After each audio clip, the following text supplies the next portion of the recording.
Ngayon ka 1991 secretary ako nga mo. Kaya nag-start ako gagawa na 2018, di naman an kuman kung ano ang mga project nga nag-aabot rin dyan sa Parayan ka dyan nga ano, ang may karsada kami pagto sa Bato Pispis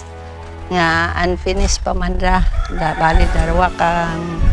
release ra phase 1, phase 2 kag ang karsada pa Kansilayan Uno 1/3 siguro ang na-accomplish kag may tanod outpost kami nga gin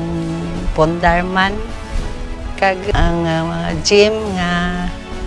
ginpasad man kang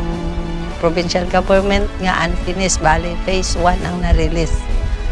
Ang generator man kang alin man sa province ra nga gintugro. Parehas kang karsada pa sityo Kansilayan bahal gid ang nabulig na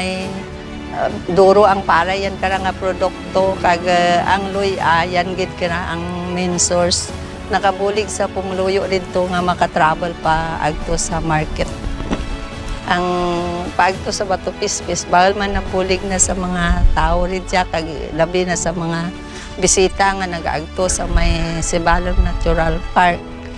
ay katong una gapanglakted lang ra sanda mang kadjay pasabal rin sa may Sarakyan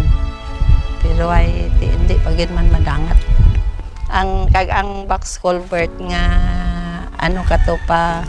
agto ra sa Kansilayan alin sa anak ang Tabagan Creek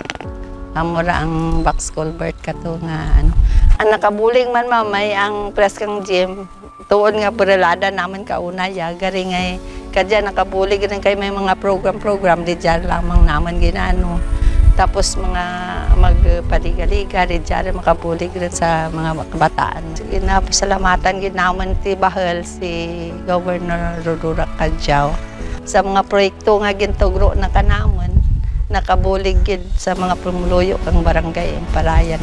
kagkabay nga ang continuation kang amon gym nga dya kag ang stage daan marilis ay napasaan naman naman ka resolution na